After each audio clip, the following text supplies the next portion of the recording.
ಬೀದರ್ ಗುತ್ತಿಗೆದಾರ ಸಚಿನ್ ಆತ್ಮಹತ್ಯೆ ಪ್ರಕರಣಕ್ಕೆ ಸಂಬಂಧಪಟ್ಟಂತೆ ಸಚಿವ ಪ್ರಿಯಾಂಕ್ ಖರ್ಗೆ ರಾಜೀನಾಮೆಗಾಗಿ ಬಿಜೆಪಿ ರಣಕಹಳೆ ಮೊಳಗಿದೆ. ಕಲಬುರಗಿಯಲ್ಲಿ ಸಮಾವೇಶದ ಬಳಿಕ ಖರ್ಗೆ ನಿವಾಸಕ್ಕೆ ಬಿಜೆಪಿ ನಾಯಕರು ಮುತ್ತಿಗೆಗೆ ಯತ್ನಿಸಿದರು. ಪ್ರತಿಭಟನಾ ಮೆರವಣಿಗೆ ಡಿಸಿ ಕಚೇರಿಯವರೆಗೂ ಕೂಡ ತೆರಳಿತು. ಈ ವೇಳೆ ಪ್ರತಿಭಟನಾಕಾರರನ್ನ ಪೊಲೀಸರು ತಡೆದರು. ಹೆಚ್ಚುವರಿ ಭದ್ರತೆ ಜೊತೆಗೆ ಬ್ಯಾರಿಕೇಡ್ ಹಾಕಿ ಐವಾನ್ ಶಾಹಿ ರಸ್ತೆಯಲ್ಲಿ ಪ್ರತಿಭಟನಾಕಾರರನ್ನ ತಡೆದರು. ಈ ವೇಳೆ ನೂಕು ನುಗ್ಗಲು ಉಂಟಾಯಿತು. ಈ ವೇಳೆ ವಿಪಕ್ಷ ನಾಯಕರಾದ ಆರ್ ಅಶೋಕ್, ಪರಿಷತ್ ವಿಪಕ್ಷ ನಾಯಕ ಛಲವಾದಿ ನಾರಾಯಣಸ್ವಾಮಿ ಸೇರಿದಂತೆ ಹಲವರನ್ನ ಪೊಲೀಸರು ವಶಕ್ಕೆ ಪಡೆದರು.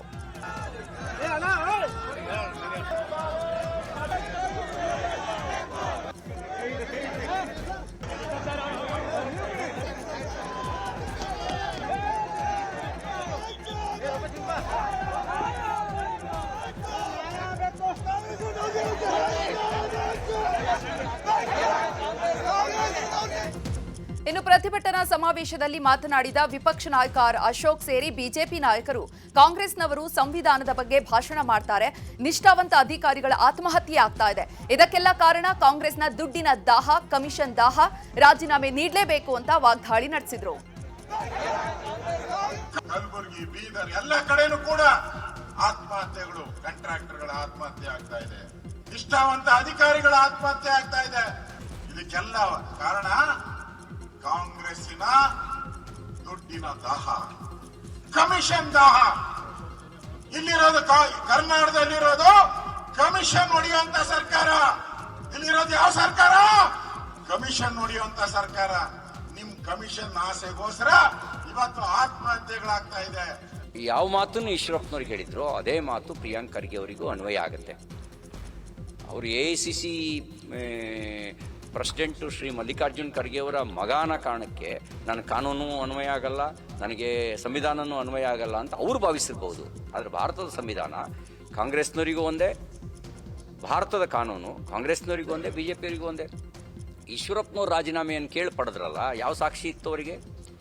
ಇವತ್ತು ಅದೇ ಆಧಾರದಲ್ಲಿ, ಡೆತ್ ನೋಟ್ ಆಧಾರದಲ್ಲಿ ಅವತ್ತು ಈಶ್ವರಪ್ಪನವ್ರು ರಾಜೀನಾಮೆ ಕೊಟ್ಟರು, ನಿಷ್ಪಕ್ಷಪಾತವಾದ ತನಿಖೆ ಆಗಲಿ ಅಂತ. ನಾವು ಇವು ಆಗ್ರಹಿಸ್ತೇವೆ. ನಿಷ್ಪಕ್ಷಪಾತವಾದ ತನಿಖೆ ಆಗೋದಕ್ಕೆ ಪ್ರಿಯಾಂಕ್ ಖರ್ಗೆ ಅವರು ತಮ್ಮ ಸಚಿವ ಸ್ಥಾನಕ್ಕೆ ರಾಜೀನಾಮೆ ಕೊಡಬೇಕು. ಇನ್ನೊಂದು, ರಾಜೀನಾಮೆ ಕೊಡೋ ಪ್ರಶ್ನೆ ಅಲ್ಲ, ರಾಜೀನಾಮೆ ಕೊಡಲೇಬೇಕು. ಇದು ಪ್ರಜಾಪ್ರಭುತ್ವ. Yes, we targeted.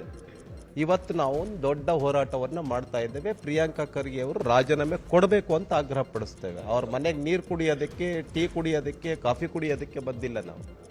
ಇಷ್ಟೆಲ್ಲ ಅನ್ಯಾಯ ಮಾಡಿ ಜನಕ್ಕೆ ನೀರು ಕುಡಿಸ್ತಾ ಇದ್ದಾರಲ್ಲ, ಚಿತ್ತಾಪುರದ ಜನಕ್ಕೆ, ಕಲಬುರಗಿ ಜಿಲ್ಲೆಯ ಜನಕ್ಕೆ ನೀರು ಕುಡಿಸ್ತಾ ಇದ್ದಾರಲ್ಲ, ಇದನ್ನ ಪ್ರಶ್ನೆ ಮಾಡಕ್ ಬಂದಿದ್ದೀವಿ ನಾವು. ನೀರು ಕುಡಿಯಕ್ಕಲ್ಲ ಅವ್ರ ಮನೆಗೆ ಬಂದಿರತಕ್ಕಂಥದ್ದು. ನಿಮ್ಮಲ್ಲಿ ಮಾಡಿ ಅಂತ ಹೇಳಿದ್ರೆ ಕೂಡಲೇ ಡೆತ್ ನೋಟ್ ಯಾವ ಗುಂಡಾಗಳಲ್ಲ ಅವ್ರಿಗೆ 24 ಗಂಟೆಗಳಲ್ಲಿ ನೀವು ಅರೆಸ್ಟ್ ಮಾಡಿಸಬೇಕಾಗಿತ್ತು. ನೀವು ಕೂಡಲೇ ಹೋಗಿ ಆ ಕುಟುಂಬಕ್ಕೆ ಹೋಗಿ ಸಾಂತ್ವನ ಹೇಳಿ, ನಿಮ್ಮ ಜೊತೆ ನಾನಿರ್ತೇನೆ, ನಿಮ್ಗೊಬ್ಬರಿಗೆ ನೌಕರಿ ಕೊಡಿಸ್ತೀನಿ ಅಂತ ಹೇಳಿ ಅವ್ರ ಕಣ್ಣೀರು. ಸಚಿವ ಪ್ರಿಯಾಂಕ್ ಖರ್ಗೆ ವಿರುದ್ಧ ಬಿಜೆಪಿ ಪ್ರತಿಭಟನೆಗೆ ಕಾಂಗ್ರೆಸ್ ಕೂಡ ಕೌಂಟರ್ ಕೊಟ್ಟಿದೆ. ಪ್ರಿಯಾಂಕ್ ಖರ್ಗೆ ಮುತ್ತಿಗೆಗೆ ಬಂದಿದ್ದ ಬಿಜೆಪಿ ನಾಯಕರಿಗೆ ಎಳನೀರು ಹಾಗೂ ಟೀ ವ್ಯವಸ್ಥೆಯನ್ನು ಮಾಡಿದರು. ಐವನ್ ಶಾಹಿ ಬಡಾವಣೆಯಲ್ಲಿರುವಂತಹ ಪ್ರಿಯಾಂಕ್ ಖರ್ಗೆ ಮನೆಯಲ್ಲಿ ಜಮಾಯಿಸಿದ ಕಾಂಗ್ರೆಸ್ನ ಕಾರ್ಯಕರ್ತರು ಪ್ರಿಯಾಂಕ್ ಖರ್ಗೆ ಬೆಂಬಲಿಗರು ಟೀ, ಎಳನೀರು ಕೊಟ್ಟು ತಂಪು ಪಾನೀಯ ವ್ಯವಸ್ಥೆಯನ್ನು ಮಾಡಿದರು. ಬಿಜೆಪಿ ಗೂಂಡಾಗರಿಗೆ ನಮ್ಮ ಗಾಂಧಿಗಿರಿ ಅಂತ ಟಾಂಗ್ ಕೊಟ್ಟರು.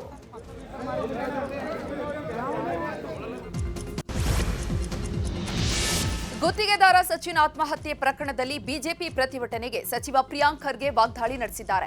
ಬೆಂಗಳೂರಿನಲ್ಲಿ ಮಾತನಾಡಿದ ಪ್ರಿಯಾಂಕ್ ಖರ್ಗೆ, ಬಿಜೆಪಿಯವರು ಹೇಳಿದಾಗೆಲ್ಲ ಕೇಳೋದಕ್ಕಾಗದಿಲ್ಲ. ಗಂಗಾ ಕಲ್ಯಾಣ ಹಗರಣ, PSI ಹಗರಣವನ್ನ ಸಿಬಿಐಗೆ ಕೊಟ್ಟಿದ್ರಾ ಅಂತ ಪ್ರಶ್ನಿಸಿದ್ರು. ವಿರೋಧ ಪಕ್ಷದಲ್ಲಿ ಇದ್ದವರು ಜವಾಬ್ದಾರಿಯುತವಾಗಿ ಇರಬೇಕು. ಸಂತೋಷ್ ಪಾಟೀಲ್ ಕುಟುಂಬಕ್ಕೆ ಬಿಜೆಪಿಯವರು ಸಹಾಯ ಮಾಡಬೇಕಿತ್ತು. ವಿಜಯೇಂದ್ರ ಹೋಗಿದ್ರಾ? ಎಷ್ಟು ಸಲ ಹೋಗಿದ್ರು ಅಂತ ವಾಗ್ದಾಳಿ ನಡೆಸಿದ್ದಾರೆ. ಇನ್ನು ಹತ್ಯೆಗೆ ಸುಪಾರಿಯನ್ನ ಕೊಟ್ಟಿದ್ದಾರೆ ಎಂಬ ವಿಜಯೇಂದ್ರ ಹೇಳಿಕೆಗೆ ಬಾಯಿಗೆ ಬಂದಂತೆ ಮಾತನಾಡೋದಲ್ಲ, ನಾವು ಬೀದಿಗೆ ಇಳಿದ್ರೆ ನೀವು ಮನೆ ಖಾಲಿ ಮಾಡಬೇಕಾಗುತ್ತೆ ಅಂತ BYV ವಿರುದ್ಧ ವಾಗ್ದಾಳಿ ನಡೆಸಿದ್ದಾರೆ. ಇವ್ರ ಟೈಮ್ನಲ್ಲಿ ಎಷ್ಟು CBI ಕೊಟ್ಟಿದ್ದಾರೆ ಅವ್ರ ಸರ್ಕಾರ ಇದ್ದಾಗ ನಾವು ನೋಡಿದ್ದೇವೆ. ಈ 40% ಸರ್ಕಾರ ಆರೋಪ ಬಂದಾಗ ಕೊಟ್ಟಿದ್ರೇನ್ರಿ? ಬಿಟ್ಕಾಯಿನ್ ಕೊಟ್ಟಿದ್ರಾ? ನಿಮ್ಮ ಗಂಗಾ ಕಲ್ಯಾಣ ಯೋಜನೆ ಕೊಟ್ಟಿದ್ರಾ? PSI ಹಗರಣ ಕೊಟ್ಟಿದ್ರಾ CBIಗೆ? ಸಂತೋಷ್ ಪಾಟೀಲ್ ಅವ್ರ ಬೇಡಿಕೆ ಏನಿತ್ತು? BJP ನಾಯಕರು ಅವರ ಕುಟುಂಬಕ್ಕೆ ಸಹಾಯಕ್ಕೆ ಬರಬೇಕಾಗಿತ್ತು. ಬಂದ್ರೇನ್ರಿ? ಎಷ್ಟು ಸರಿ ಹೋಗಿದ್ದಾರೆ ರೀ ವಿಜೇಂದ್ರ ಅವ್ರ ಮನೆಗೆ? ನಾರಾಯಣ ಸ್ವಾಮಿ ಚೆಲುವಾದಿ ಅವರ ಹೆಸರಿ ಹೋಗಿದ್ದಾರೆ ಸಂತೋಷ್ ಪಾಟೀಲ್ ಅವ್ರ ಮನೆಗೆ. ಡೆತ್ ನೋಟ್ನಲ್ಲಿ ಭಾಳ ಸ್ಪಷ್ಟವಾಗಿ ಬರೆದಿದ್ದಾರೆ, ಬಿ ಜೆ ಪಿ ನಾಯಕರು ನಮ್ಮ ಕುಟುಂಬವ್ರಿಗೆ ನೋಡ್ಕೋಬೇಕು ಅಂದ್ಬಿಟ್ಟು. ಮಾಡಿದ್ರ ನಿಮ್ಮ ತಂದೆಯವ್ರ ಬಗ್ಗೆ ಮಾತಾಡ್ರಿ ನೋಡೋಣ. ಏನು ನಮ್ಮ ಬಗ್ಗೆ ಮಾತಾಡೋದು ಸುಪಾರಿ ಕೊಡ್ತೀವಿ ಅಂತ ನೀವೇನು ಇದು ಹೇಳ್ತಾ ಇದ್ದೀರಲ್ಲ, ಹೇಳ್ರಿ ನಿಮ್ಮ ತಂದೆಯವ್ರು ಏನು ಮಾಡಿದ್ದಾರೆ. ಪೂಜೆ ಅಪ್ಪಾಜಿ ಅಂದ ತಕ್ಷಣ ಪೂಜೆರಾಗೋದಿಲ್ಲ ಯಾರು. ಬಸವ ಮತ್ತು ಬುದ್ಧನ ತತ್ವದ ಎಷ್ಟು ನಮ್ಮ ಮೇಲೆ ನಂಬಿಕೆ ಇದೆ ಅಷ್ಟೇ ಅಂಬೇಡ್ಕರ್ ಅವರ ಹೋರಾಟದ ರಕ್ತ ಇದೆ. ನೀವು ಇಳಿದ್ರೆ ನಾವೆಲ್ಲ ಬೀದಿಗೆ ಇಳಿದ್ರೆ ನೀವು ಮನೆ ಖಾಲಿ ಮಾಡಬೇಕಾಗುತ್ತೆ.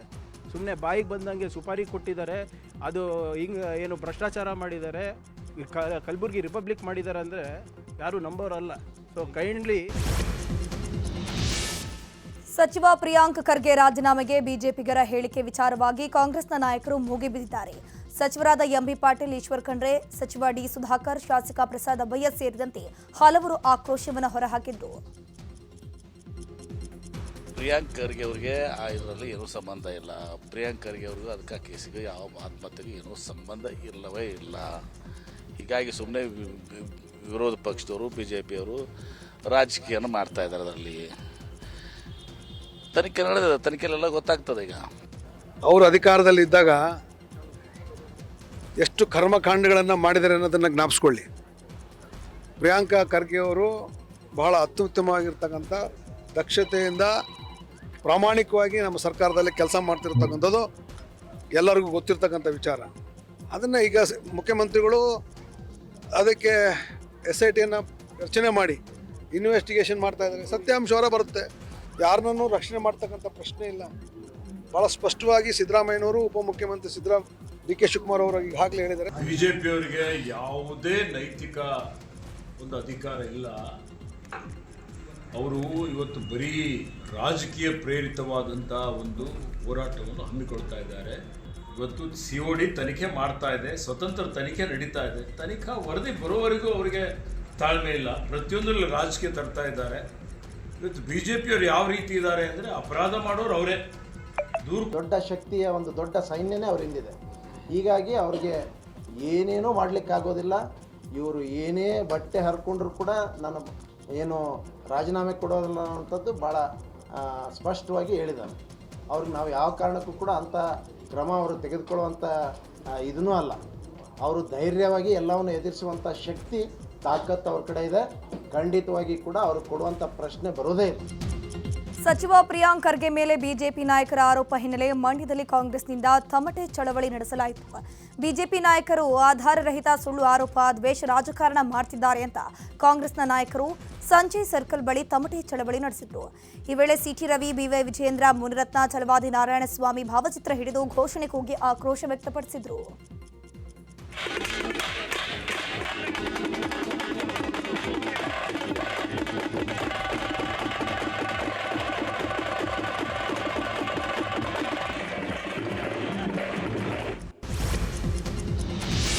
ಇನ್ನು ಬಿಜೆಪಿ ಪ್ರತಿಭಟನೆ ಮಧ್ಯೆ ಸಚಿನ್ ಪಾಂಚಾಳ ಆತ್ಮಹತ್ಯೆ ಕುರಿತಂತೆ ಸಿಐಡಿ ಅಧಿಕಾರಿಗಳು ತನಿಖೆ ಚುರುಕುಗೊಳಿಸಿದ್ದಾರೆ. ಡಿವೈಎಸ್ಪಿ ಸುಲೇಮಾನ್, ತಹಶೀಲ್ದಾರ್ ನೇತೃತ್ವದ ಸಿಐಡಿ ತಂಡ ಸಚಿನ್ ಸಾವಿಗೂ ಮುನ್ನ ತಂಗಿದ್ದ ಹೋಟೆಲ್ಗೆ ಭೇಟಿ ನೀಡಿ ಪರಿಶೀಲನೆ ನಡೆಸಿದ್ದಾರೆ. ಹೋಟೆಲ್ನಲ್ಲಿದ್ದ ಸಿಸಿಟಿವಿ ದೃಶ್ಯವನ್ನ ಸಿಐಡಿ ತಂಡ ಪರಿಶೀಲಿಸಿದೆ. ಕ್ಯಾಶ್ ಕೌಂಟರ್ ಹಾಗೂ ಸಚಿನ್ಗೆ ಸರ್ವ್ ಮಾಡಿದ್ದ ವೇಟರ್ನಿಂದಲೂ ಅಧಿಕಾರಿಗಳು ಮಾಹಿತಿಯನ್ನ ಕಲೆ ಹಾಕಿದ್ದಾರೆ. ಇನ್ನು ಸಚಿನ್ ಸಾವಿಗೂ ಮುನ್ನ ಪ್ರತಾಪ್ ನಗರದ ಹೋಟೆಲ್ನಲ್ಲಿ 2 ಗಂಟೆ ತಂಗಿದ್ದು ಹೋಟೆಲ್ನಲ್ಲಿ ಬಿಯರ್ ಕುಡಿದು ನಾನ್ ವೆಜ್ ಊಟ ಸೇವಿಸಿದ್ದ. ಡಿಸೆಂಬರ್ 26ರಂದು ಬಸವೇಶ್ವರ ವೃತ್ತದ ಬಳಿ ರೈಲು ಹಳಿಗೆ ತಲೆ ಕೊಟ್ಟು ಸಚಿನ್ ಸೂಸೈಡ್ ಮಾಡಿಕೊಂಡಿದ್ದ. ಈಗ ರಾಜಕೀಯ ಸುದ್ದಿಗಳನ್ನು ಒಂದೊಂದಾಗಿ ನೋಡ್ತಾ ಹೋಗೋಣ. DK ಶಿವಕುಮಾರ್ ಅನುಪಸ್ಥಿತಿಯಲ್ಲಿ ಸತೀಶ್ ಜಾರಕಿಹೊಳಿ ನಿವಾಸದಲ್ಲಿ ನಡೆದ ಡಿನ್ನರ್ ಮೀಟಿಂಗ್ ವಿಚಾರಕ್ಕೆ ಸಚಿವ KN ರಾಜಣ್ಣ ರಿಯಾಕ್ಷನ್ ಕೊಟ್ಟಿದ್ದಾರೆ. ಡಿನ್ನರ್ ಮೀಟಿಂಗ್ನಲ್ಲಿ ಯಾವುದೇ ರಾಜಕೀಯ ಚರ್ಚೆಗಳು ಆಗಿಲ್ಲ, ಕ್ಯಾಬಿನೆಟ್ ಇದ್ದಾಗ ಏನ್ರಿ ಊಟ ಹಾಕಿಲ್ಲ ಅಂತ ರೇಗಿಸಿದ್ರು. ಅದಕ್ಕೆ ಸತೀಶ್ ಊಟವನ್ನು ಹಾಕಿಸಿದ್ರು. CM ಬದಲಾವಣೆ ಆಗಲಿ, ಮಂತ್ರಿ ಬದಲಾವಣೆ ಆಗಲಿ, KPCC ಅಧ್ಯಕ್ಷರ ಬದಲಾವಣೆ ಆಗಲಿ, ಏನೇ ಆಗಲಿ ಎಲ್ಲವೂ ಹೈಕಮಾಂಡ್ಗೆ ಬಿಟ್ಟಿದ್ದು ಅಂತ ರಾಜಣ್ಣ ಹೇಳಿದ್ರು. ರಾಜಕೀಯವಾಗಿ ಯಾವುದೇ ಚರ್ಚೆಗಳು ಏನಿಲ್ಲ, ಗೊತ್ತಾಯ್ತಾ. ಸುಮ್ಮನೆ ಅವತ್ತು ಕ್ಯಾಬಿನೆಟ್ ಇತ್ತು, ಕ್ಯಾಬಿನೆಟ್ ಇದ್ದಾಗ ಎಲ್ಲರೇ ಊಟ ಹಾಕಲಿಲ್ಲ ಅಂತ ಹೇಳಿ ಅವ್ರು ಸತೀಶ್ ಅವರಿಗೆ ರೇಗಿಸಿದ್ರು. ಆಮೇಲೆ ಇವತ್ತೇ ಸೇರೋಣ ಊಟಕ್ಕೆ ಅಂದರು. ಸರಿ, ಅವ್ರು ಇನ್ನೂ ಯಾರ್ಯಾರೋ ಭಾಳ ಜನ ಇದ್ದವರು ನಾನು ಹೋಗ್ತಿದ್ದೀನಿ, ನಾನು ಬರೋಕ್ಕಾಗಲ್ಲ ಅಂತ. ಆಯ್ತು, ಯಾರು ಬರ್ತಿರೋ ಅಷ್ಟೇ ಜನ ಅಂದರು. ಅದು ನಾವೊಂದು 4-5 ಜನ ಹೋಗಿದ್ವಪ್ಪ ಅಷ್ಟೇ. ನಾವು ಊಟಕ್ಕಷ್ಟೇ ಹೋಗಿದ್ದೆವು ಅಂತ ಸಚಿವ ಎಚ್.ಕೆ. ಪಾಟೀಲ್ ಹೇಳಿದ್ದಾರೆ. ಸಭೆಯಲ್ಲಿ ಕೆಲ ವಿಚಾರಗಳ ಬಗ್ಗೆ ಚರ್ಚೆಯಾಗಿದೆ. ನೀವೇನ್ ಸುದ್ದಿ ಮಾಡಿದ್ರೋ ಅದಕ್ಕೆ ಅಲ್ಲಿಗೆ ಬಂದಿದ್ದು ಸಚಿವರು ಕೊಟ್ಟ ಸ್ಪಷ್ಟನೆ ಏನಿದೆ ಅಷ್ಟೇ ಸುದ್ದಿ ಅಂತ ಹೇಳಿದ್ದಾರೆ. ಎಲ್ಲರೂ ಅಲ್ಲಿ ಹೋಗಿ ಬಂದವರು ಮಾತಾಡಿದ್ದೆವು, ಆದರೆ ಅಂಥದ್ದು ವಿಶೇಷ ಏನೂ ಇಲ್ಲ. ಊಟಕ್ಕಂತ ಹೋಗಿದ್ವಿ, ಪಕ್ವಾನ್ನ ಊಟ ಮಾಡಿ ಬಂದಿದ್ದೇವೆ ಅಂತ ಹೇಳಿದ್ದಾರೆ. ದಾವಣಗೆರೆಯಲ್ಲಿ ಮತ್ತೊಮ್ಮೆ ಕುರುಬರು ಹಾಗೂ ಅಹಿಂದ ಶೋಷಿತ ವರ್ಗಗಳ ಶಕ್ತಿ ಪ್ರದರ್ಶನಕ್ಕೆ ವೇದಿಕೆ ಸಿದ್ಧವಾಗಿದೆ. ನಾಳೆ ದಾವಣಗೆರೆಯ ಹೈಸ್ಕೂಲ್ ಮೈದಾನದಲ್ಲಿ 537ನೇ ಕನಕ ಜಯಂತಿ ಹೆಸರಿನಲ್ಲಿ ಕಾರ್ಯಕ್ರಮ ನಡೆಯಲಿದೆ. ಈ ಕಾರ್ಯಕ್ರಮವನ್ನು ಸಿಎಂ ಸಿದ್ದರಾಮಯ್ಯನವರು ಉದ್ಘಾಟನೆ ನಡೆಸಲಿದ್ದಾರೆ. ಸುಮಾರು 50,000ಕ್ಕೂ ಅಧಿಕ ಜನರು ಸೇರೋ ನಿರೀಕ್ಷೆ ಇದ್ದು, ಹೀಗಾಗಿ ಸಿದ್ಧತಾ ಕಾರ್ಯಗಳು ಭರದಿಂದ ನಡೀತಾವೆ. ಇನ್ನು ನಾಳೆಯ ಸಮಾವೇಶಕ್ಕೆ ಅಹಿಂದ ಶಾಸಕ ಸಚಿವರಾದ ಸತೀಶ್ ಜಾರಕಿಹೊಳಿ, ಎಚ್.ಸಿ. ಮಹದೇವಪ್ಪ, ಜಮೀರ್ ಅಹಮದ್ ಖಾನ್, ಅನೇಕ ಮಠಾಧೀಶರು ಕಾರ್ಯಕ್ರಮದಲ್ಲಿ ಭಾಗಿಯಾಗಲಿದ್ದಾರೆ. ಸ್ವಪಕ್ಷೀಯರ ಅಸಮಾಧಾನದ ನಡುವೆಯೂ ಬಿಜೆಪಿಯ ರೆಬೆಲ್ಸ್ ನಾಯಕರು 2ನೇ ಹಂತದ ವಕ್ಫ್ ಹೋರಾಟ ಶುರು ಮಾಡಿದ್ದಾರೆ. ಬಳ್ಳಾರಿಯ ಕಂಪ್ಲಿ ಪಟ್ಟಣದಲ್ಲಿ ವಕ್ಫ್ ಹಟಾವೋ ದೇಶ ಬಚಾವೋ ಕಾರ್ಯಕ್ರಮ ಆರಂಭಿಸಿರುವಂಥದ್ದು ಕೇಂದ್ರದ ಮಾಜಿ ಸಚಿವ ಬಸನಗೌಡ ಪಾಟೀಲ್ ಯತ್ನಾಳ್, ರಮೇಶ್ ಜಾರಕಿಹೊಳಿ, ಜಿಎಂ ಸಿದ್ದೇಶ್ವರ್, ಅರವಿಂದ್ ಲಿಂಬಾವಳಿ, ಬಿಪಿ ಹರೀಶ್, ಕುಮಾರ್ ಬಂಗಾರಪ್ಪ, ಪ್ರತಾಪ್ ಸಿಂಹ ಸೇರಿ ಹಲವರು ಭಾಗಿಯಾಗಿದ್ದರು. ಇನ್ನು ಗಣೇಶ ದೇವಸ್ಥಾನದಲ್ಲಿ ಪೂಜೆ ಸಲ್ಲಿಸಿದ ಬಳಿಕ ಶಾರದಾ ಶಾಲಾ ಆವರಣದವರೆಗೆ ಜನಜಾಗೃತಿ ಮೆರವಣಿಗೆಯನ್ನು ನಡೆಸಲಾಯಿತು.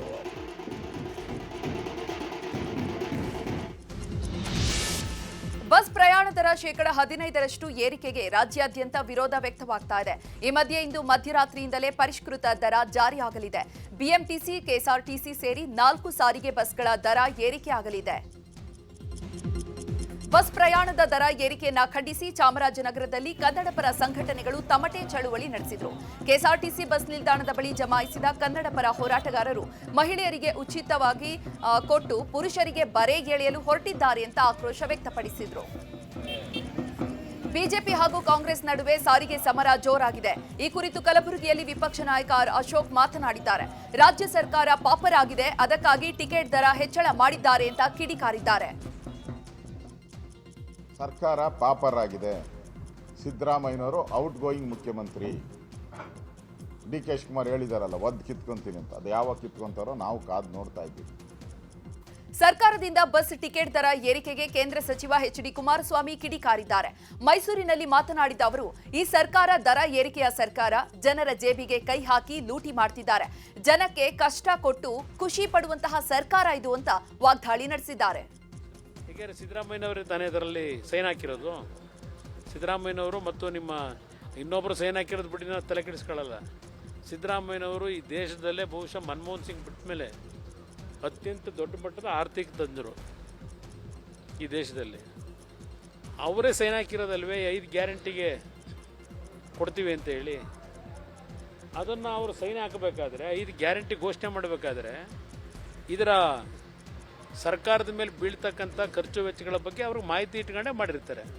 ಅಭಿವೃದ್ಧಿ ರಾಜ್ಯದಲ್ಲಿ ಬಾಣಂತಿಯರ ಸರಣಿ ಸಾವನ್ನ ಖಂಡಿಸಿ ರಾಜ್ಯಾದ್ಯಂತ ಬಿಜೆಪಿ ಪ್ರತಿಭಟನೆ ಮಾಡಿದೆ. ಶಿವಮೊಗ್ಗದಲ್ಲಿ ಜಿಲ್ಲಾಧಿಕಾರಿ ಕಚೇರಿ ಮುಂಭಾಗದಲ್ಲಿ ಬಿಜೆಪಿಯ ಜಿಲ್ಲಾ ಮಹಿಳಾ ಮೋರ್ಚಾ ಸದಸ್ಯರು ಪ್ರೊಟೆಸ್ಟ್ ಅನ್ನು ಮಾಡಿದ್ರು. ಪ್ರತಿಭಟನೆಯಲ್ಲಿ ಬಿಜೆಪಿ ರಾಜ್ಯಾಧ್ಯಕ್ಷ ಬಿವೈ ವಿಜೇಂದ್ರ ಭಾಗಿಯಾಗಿ ಸರ್ಕಾರದ ವಿರುದ್ಧ ಆಕ್ರೋಶ ವ್ಯಕ್ತಪಡಿಸಿದರು. ಉತ್ತರ ಕನ್ನಡ ಜಿಲ್ಲೆಯ ಕಾರವಾರದಲ್ಲಿಯೂ ಪ್ರತಿಭಟನೆಯ ಕಾವು ಜೋರಾಗಿತ್ತು. ಭಟ್ಕಳದಲ್ಲಿ ಜಮಾಯಿಸಿದ ಬಿಜೆಪಿಯ ಕಾರ್ಯಕರ್ತರು ಬಾಣಂತಿಯರ ಸಾವು, ಬೆಲೆ ಏರಿಕೆ ಖಂಡಿಸಿ ಸರ್ಕಾರದ ವಿರುದ್ಧ ಘೋಷಣೆ ಕೂಗಿದ್ರು. ಇತ್ತ ಗದಗದಲ್ಲಿಯೂ ಬಾಣಂತಿಯರ ಸರಣಿ ಸಾವಿನ ವಿಚಾರದಲ್ಲಿ ಸರ್ಕಾರದ ನಿರ್ಲಕ್ಷ್ಯಕ್ಕೆ ಆಕ್ರೋಶ ವ್ಯಕ್ತವಾಗಿತ್ತು. ಗಾಂಧಿ ವೃತ್ತದಲ್ಲಿ ಜಮಾಯಿಸಿದ ಬಿಜೆಪಿಯ ಪ್ರತಿಭಟನಾಕಾರರು ಮಾನವ ಸರಪಳಿ ನಿರ್ಮಿಸಿ ಸರ್ಕಾರದ ವಿರುದ್ಧ ಘೋಷಣೆ ಕೂಗಿ ಆಕ್ರೋಶ ವ್ಯಕ್ತಪಡಿಸಿದರು.